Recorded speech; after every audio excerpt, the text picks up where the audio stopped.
Hi, ஆக்சுவலாக இந்த வீடியோவில் நம்ம எதை பற்றி பேச போகிறோம் அப்படின்னா, அரசியல் கருத்து கணிப்பு அதோட உண்மைத்தன்மையை பற்றி தான் நான் இந்த வீடியோவில் பேச போகிறேன். ஓகேவா?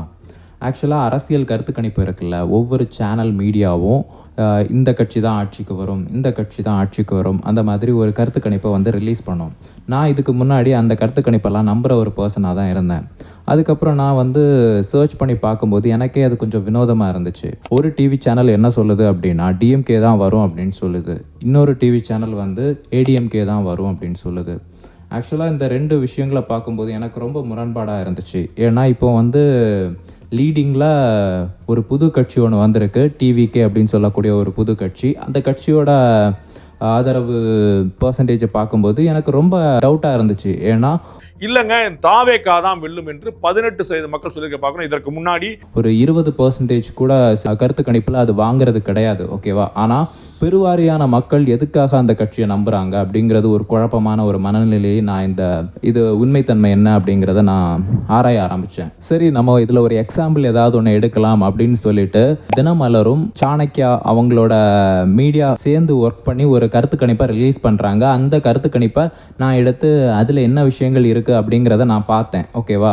அந்த கருத்து கணிப்போட முடிவு என்ன அப்படின்னா, ஏடிஎம்கேவுக்கு சாதகமான முடிவு தான் அந்த கருத்து கணிப்புலேருந்து வெளியே வந்திருந்துச்சு. அதிமுக கூட்டணி தான் வெற்றி பெறும் என்று 3% கூடுதலாக 40% மக்கள் சொல்லியிருக்க பார்க்குறோம். ஆக்சுவலாக அந்த ரிசல்ட்டை பார்த்ததும் என்னோட பிரெயின் வந்து டேரெக்டாக 2018க்கு போயிடுச்சு. அதாவது மே மந்த் 22ன்னு நினைக்கிறேன். அந்த ஸ்டெர்லைட் இஷ்யூ நடந்துச்சுல்ல, அதில் 13 பேர் செத்தாங்கல்ல, அந்த விஷயத்துக்கு தான் என் மைண்டு போச்சு. கண்ணீர் புகை வீச்சு கிடையாது, வார்த்தை துப்பாக்கி கிடையாது. ஒரு நோக்கம் என்ன? இது போன்ற அம்பானி, அதானி, இது போன்ற இந்த அகர்வால், இது போன்ற கார்ப்பரேட் கம்பெனிகளுக்கு எதிராக மக்கள் போராடக்கூடாது, அவர்களை குறிவைத்து சுட்டுக் கொள்ள வேண்டும் என்பதற்காக நடத்தப்பட்ட ஒரு மாபெரும் படுகொலை. இப்போ இந்த அருணா ஜெகதீசன் அறிக்கைக்கு நேர் எதிராக சிபிஐ அறிக்கை இருக்கு.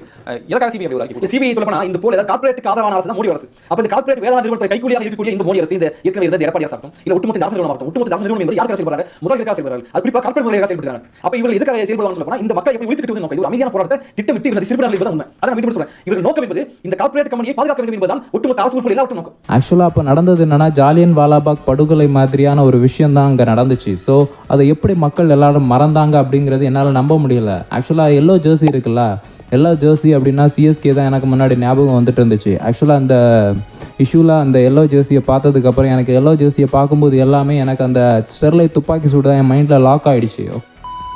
எல்லாரும் ஒட்டுமொத்தமாக எப்படி நம்ப முடியும் அப்படின்னு சொல்லிட்டு தான் எனக்கு ஃபஸ்ட்டு கொஸ்டின் ஆரம்பிச்சது. ஓகேவா? அதுக்கப்புறம் நான் சர்ச் பண்ணி பார்க்கும்போது தான் எனக்கு விஷயம் என்னென்னு கிளியராக அண்டர்ஸ்டாண்ட் ஆச்சு. இவங்க வந்து 2 டைப்பாக கால்குலேட் பண்ணியிருக்காங்களாம். அதாவது ஜான் ஸ்டார்ட்டில் கிட்டத்தட்ட 3000 சம்திங் 3821 ஃபைனல் சாம்பிள் வந்து நம்ம வந்து வச்சுருந்தோம். பீப்புள்கிட்ட கணக்கெடுத்திருக்காங்க. அப்புறம் வந்து தமிழ்நாடு முழுக்க எத்தனை பேர்ட்டு சாம்பிள் நடத்தணும் அப்படிங்கும்போது 19305 பேர்ட்ட 19305 மேலே கணக்கெடுத்திருக்காங்க. ஓகேவா? அவங்க கிட்ட மேன் பவர் இருக்கா அப்படிங்கிறத தாண்டியும் எனக்கு ஒரு சில கொஸ்டின்ஸ் எல்லாம் அப்போ தோணுச்சு.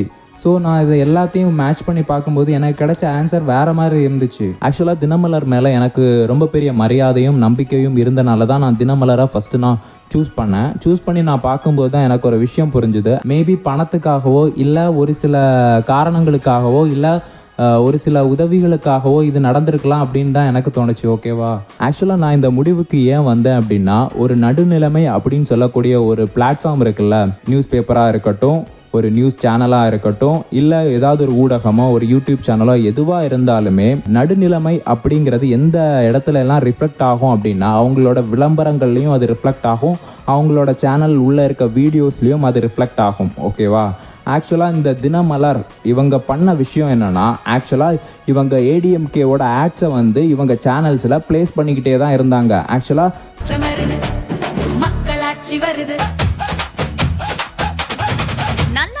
எடப்பாடியார் தான் வாக்களிப்பீர் இரட்டை இலையே. இந்த யூடியூப்ல இந்த நான் ஸ்கிப்பபிள் ஆட்ஸ் வரும்ல, அந்த மாதிரி எல்லாம் இல்லை. ஓகேவா? அந்த வீடியோக்குள்ளேயே பர்பஸாகவே அவங்க ஏடிஎம்கேவுக்கு சப்போர்ட் பண்ணியிருக்காங்க.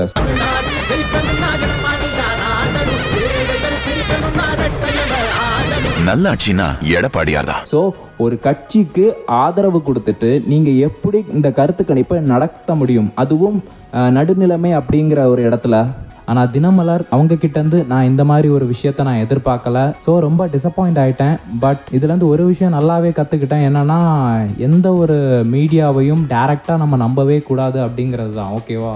இந்த கருத்து கணிப்பை பற்றி என்னோட முடிவு என்ன அப்படின்னா, ஏதாவது ஒரு நியூஸ் மீடியாவாக இருக்கட்டும், அப்படி இல்லைனா ஒரு நியூஸ் சேனலாக இருக்கட்டும், அப்படி இல்லைனா நார்மல் ஒரு சேனலாக இருக்கட்டும், எதுவாக இருந்தாலுமே யூடியூப் சேனல் கூட இன்க்ளூடட் தான், ஓகேவா?